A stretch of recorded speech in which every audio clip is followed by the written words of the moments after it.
Hello बच्चों, चलिए आज की क्लास को स्टार्ट करते हैं। आज इस क्लास में एससीईआरटी के प्रश्न उत्तर देखेंगे। इसके पहले कुछ प्रश्न पीछे देखे थे। आज सबसे पहला प्रश्न लिखे हैं, प्रश्न नंबर 3। प्रश्न क्या है?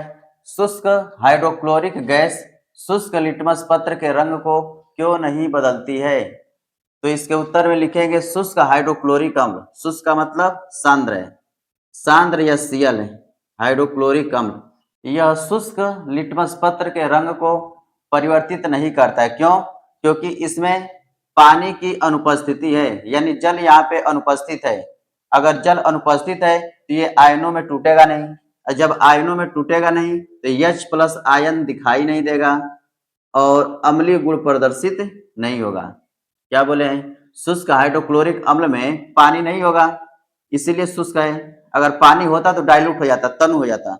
तनु या Cl, इसमें पानी रहेगा, इसमें जो है आयनों में टूट जाएगा H+Cl-, लेकिन ये आयनों में नहीं टूटेगा। अगर आयनों में नहीं टूटता है तो अम्लीय गुण प्रदर्शित नहीं करेगा, और अम्लीय गुण नहीं दिखाएगा तो शुष्क लिटमस पत्र के रंग को बदलने वाला नहीं है। पीछे पढ़े थे, अम्ल नीले लिटमस पत्र को लाल कर देता है।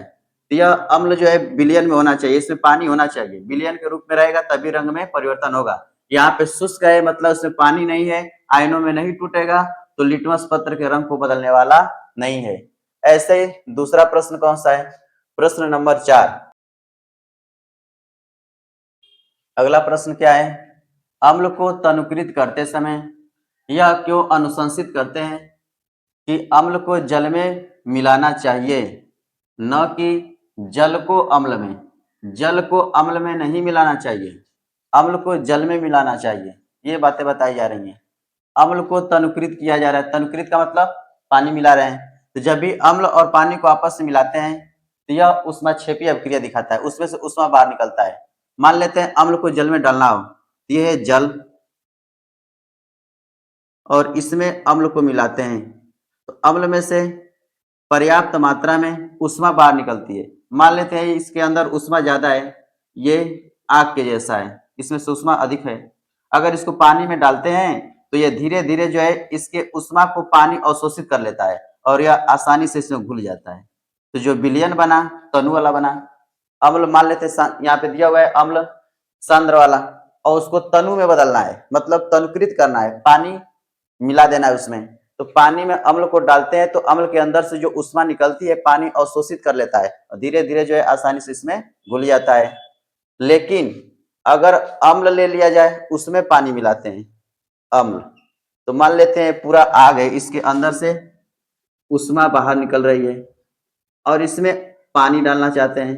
तो जैसे पानी मिलाएंगे वैसे ही अचानक इसमें से ऊष्मा बाहर निकलती है और तुरंत विस्फोट होता है, जिससे कपड़े पे या शरीर पे अम्ल जा करके जला सकता है, इसलिए खतरनाक होता है। पानी को अम्ल में डालते हैं तो पानी जैसे ही अम्ल के साथ जाता है तुरंत अभिक्रिया करके विस्फोट होता है, यानी पानी जो है ठंडा है और ये पूरा आग के जैसा, मान लेते हैं कि बिल्कुल गर्म है। तो पानी को अम्ल में नहीं डालना चाहिए, अम्ल को पानी में डालना चाहिए ताकि अम्ल का जो ऊष्मा है धीरे धीरे पानी अवशोषित कर ले और शांत हो जाए, बिल्कुल आसानी से घुल जाए। लेकिन पानी को अगर अम्ल में डालेंगे तुरंत विस्फोट होगा और पानी जो है गैस बन के, भाप बन के उड़ जाएगा। यहाँ पे यही पूछा है कि अम्ल को जब तनुकृत करते हैं, अम्ल में जब पानी मिलाते हैं, जब डाइल्यूट करते हैं, जब उसको पतला बनाते हैं, तो यह अनुशंसित करते हैं कि अम्ल को जल में मिलाना चाहिए, अम्ल को जल में मिलाना चाहिए, न कि जल को अम्ल में। जल को अम्ल में नहीं मिलाना चाहिए। इसको कैसे लिखेंगे? कहेंगे अम्ल और जल की अभिक्रिया एक ऊष्माक्षेपीय अभिक्रिया है। जब अम्ल को जल में मिलाते हैं तो अम्ल में से काफी मात्रा में ऊष्मा बाहर निकलती है जो जल के द्वारा अवशोषित कर ली जाती है। लेकिन जब जल को अम्ल में मिलाते हैं तो जल जो है अम्ल के साथ अभिक्रिया करके भाप के रूप में बदल जाता है और विस्फोट होता है, जिसके कारण कुछ न कुछ नुकसान भी हो सकता है। इसलिए जल को अम्ल में नहीं मिलाना चाहिए, अम्ल को जल में मिलाना चाहिए। इसके उत्तर में ऐसे लिखा जा सकता है। अगला प्रश्न दिया है, अम्ल के विलयन को तनुकृत करते समय, अम्ल के विलयन को तनुकृत करते समय हाइड्रोनियम आयन की सांद्रता कैसे प्रभावित होती है? अम्ल का विलयन है उसको तनुकृत करते हैं, मतलब इसमें भी पानी मिलाते हैं, तनु बनाते हैं, इसको डाइल्यूट बोल सकते हैं। तनुकृत करते समय हाइड्रोनियम आयन का सूत्र हो गया H3O+। ये बना कैसे? जब भी हम अम्ल को मिलाते हैं पानी में तो H+ आयन दिखाई देता है। अगर किसी भी अम्ल को पानी में घोलते हैं तो उसमें हाइड्रोजन आयन दिखाई देगा, और ये हाइड्रोजन आयन H2O पानी के साथ अपक्रिया करके H3O+ में बदल जाता है, तो हाइड्रोनियम आयन में बदल जाता है। यानी H+ यह भी अम्लीय है। अगर कहेंगे जिस विलयन में H+ दिखाई दे रहा है वह भी अम्ल होगा, अम्लीय विलयन होगा। जिस विलयन में हाइड्रोनियम आयन दिखाई देगा वह भी अम्लीय होगा। तो दोनों याद रख सकते हैं।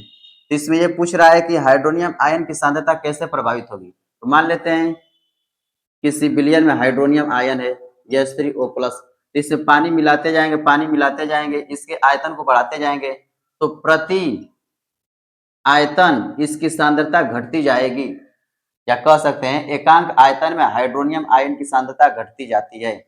जब अम्ल के विलयन में या जब अम्ल के विलयन को तनकृत करते हैं तो उसमें हाइड्रोनियम आयन की सांद्रता घटती जाती है। इसमें जोड़ के लिख सकते हैं एकांक आयतन में, क्योंकि जैसे पानी मिलाते जाएंगे वैसे वैसे ये जो आयन है दूर दूर चला जाएगा, तो एकांक आयतन में इसकी संख्या घट जाएगी। तो कहेंगे इसकी सांद्रता जो है परिवर्तित होने लगती है, मतलब एकांक आयतन में हाइड्रोनियम आयन की संख्या घटती जाती है।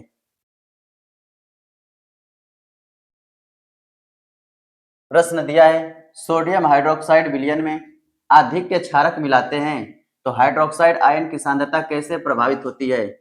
ये सोडियम हाइड्रोक्साइड विलयन है, तो सोडियम हाइड्रोक्साइड का विलयन है तो इसमें हाइड्रोजन यानी कह सकते हैं हाइड्रोक्साइड आयन दिखाई देगा, क्योंकि Na+ और OH- में ये टूट जाता है। तो इस विलयन में हाइड्रोक्साइड यानी OH- पहले से है और उसमें अलग से क्षारक मिलाते हैं।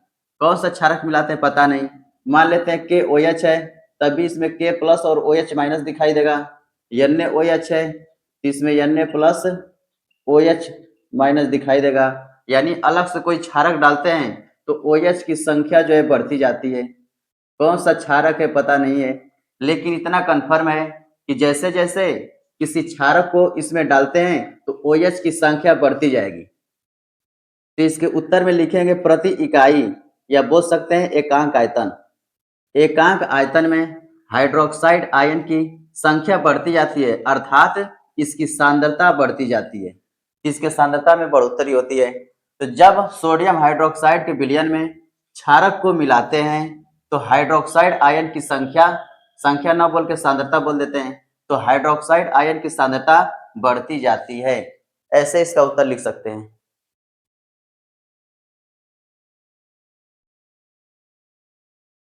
अगला प्रश्न है आश्रित जल विद्युत का चालक क्यों नहीं होता है जबकि वर्षा जल होता है। तो आश्रित जल क्या होता है? ऐसा जल जिसको गर्म करके और फिर ठंडा करके इकट्ठा कर लिया जाता है, तो उसमें से जितने भी आयन होते हैं सब बाहर निकल जाते हैं, जितनी अशुद्धियां होती हैं वे सब बाहर निकल जाती हैं। ये बिल्कुल शुद्ध जल होता है जिसमें कोई भी आयन नहीं होगा। तो कहेंगे आश्रित जल जो होता है उसका आयनीकरण नहीं होता है, तो ऐसे लिख सकते हैं आश्रित जल का आयनीकरण नहीं होता है, क्योंकि इसमें आयन भी नहीं होते हैं और इनका आयनीकरण भी नहीं होता है। इसमें इसमें लवण व गैसें नहीं होती हैं, मतलब इसमें कोई भी लवण नहीं होगा, कोई भी गैसें नहीं होती हैं। इसमें बोलेंगे आश्रित जल का आयनीकरण नहीं होता है, इसमें लवण व गैसें नहीं होती हैं। लेकिन जो वर्षा का जल होता है, वर्षा का जल, इसमें कुछ गैसें होती हैं। वर्षा के जल में जैसे CO2 गैस होती है, SO2 गैस होती है जो घुली हुई होती है, और जैसे ही पानी के साथ कार्बन डाइऑक्साइड और सल्फर डाइऑक्साइड गैस घुलती है, ये H2O के साथ मिल करके H2CO3 में बदल जाती है, और SO2 बदल जाता है H2SO4 सल्फ्यूरिक अम्ल में। इसे कहते हैं कार्बोनिक अम्ल, और इसे कहते हैं सल्फ्यूरिक अम्ल। सल्फ्यूरिक अम्ल। तो बताएंगे वर्षा के जल में CO2 SO2 गैसें घुली हुई होती हैं और वह बारिश के बूंदों के साथ मिलकर के हाइड्रोजन कार्बोनेट, इसको कार्बनिक अम्ल कह रहे हैं, इसको हाइड्रोजन कार्बोनेट कह सकते हैं, सल्फ्यूरिक अम्ल को हाइड्रोजन सल्फेट कह सकते हैं। तो CO2 SO2 गैसें जो बारिश के बूंदों में घुली हुई होती हैं, ये हाइड्रोजन कार्बोनेट व सल्फ्यूरिक अम्ल में बदल जाती है और ये हाइड्रोजन कार्बोनेट आयनों में टूट जाता है, सल्फ्यूरिक अम्ल भी आयनों में टूट जाता है। तो हाइड्रोजन कार्बोनेट आयनों में टूटता है तो ऐसे बदल जाता है H plus CO3 double minus, और सल्फ्यूरिक अम्ल ऐसे टूट जाता है H plus SO4 double minus. ये आयनों में टूट गया, यानी कह सकते हैं आयनीकृत हो गया। तो कहेंगे वर्षा के जल में आयन होते हैं और आयन के चलते जो है उसमें विद्युत धारा आसानी से प्रवाहित होने लगती है।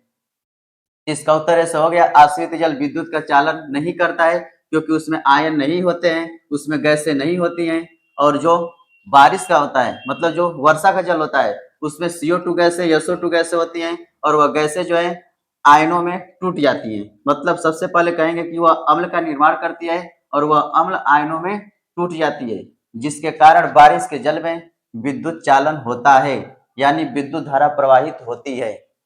अगला प्रश्न लिखते हैं।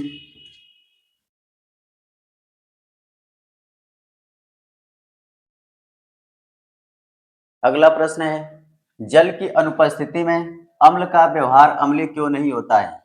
अगर जल अनुपस्थित है तो अम्ल का व्यवहार अम्लीय नहीं दिखाई देगा, ऐसा क्यों? तो जो जल होता है अम्ल के साथ अभिक्रिया करके हाइड्रोनियम आयन में बदल जाता है।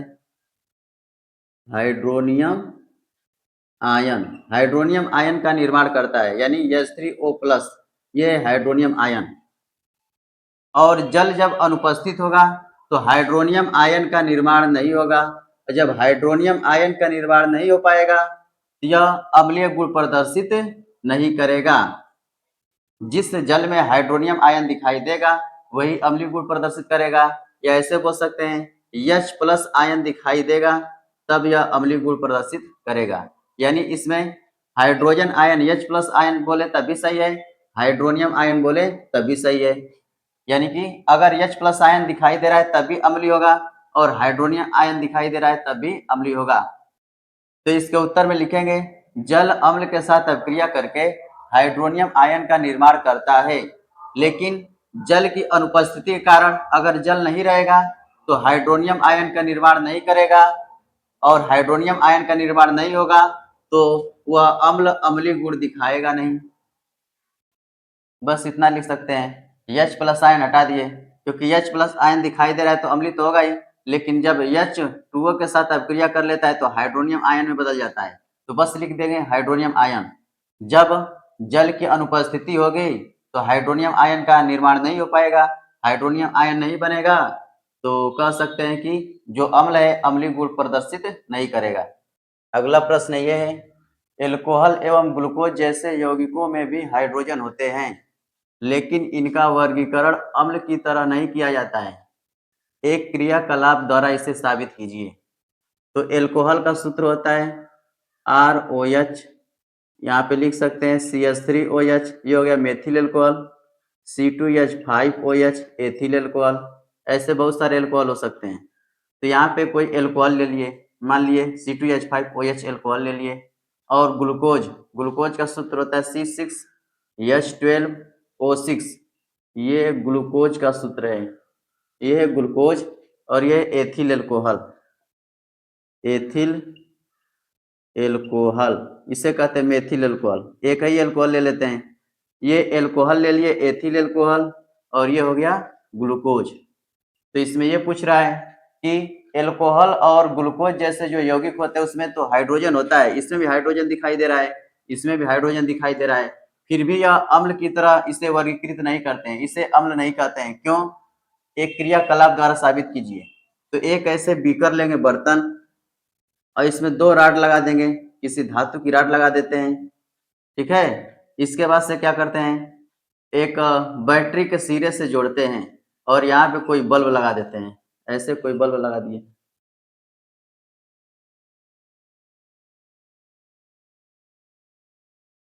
और एक को प्लस से जोड़ दिया और एक को माइनस से जोड़ दिए। बैटरी के माइनस वाले सिरे को ऐसे जोड़ दिए और प्लस वाले सिरे को ऐसे इस विलयन में डाल दिए, जिसमें या तो एल्कोहल लिए हैं या तो ग्लूकोज लिए हैं। तो इससे विद्युत धारा प्रवाहित नहीं होता है। अगर विद्युत धारा प्रवाहित होती तो बल्ब जलता, ऐसा करने से बल्ब जलता नहीं है। इसका मतलब सिद्ध हुआ कि इसके अंदर जो है हाइड्रोजन आयन नहीं होता है। अगर हाइड्रोजन होता तो विद्युत धारा प्रवाहित होती। तो कह सकते हैं यह अम्ल के जैसे व्यवहार नहीं करते हैं। तो ऐसे प्रयोग कर सकते हैं लेकर के, यानी यहाँ पे कोई ग्लूकोज या एल्कोहल ले लेते हैं और इसमें रॉड लगा करके विद्युत धारा प्रवाहित करते हैं।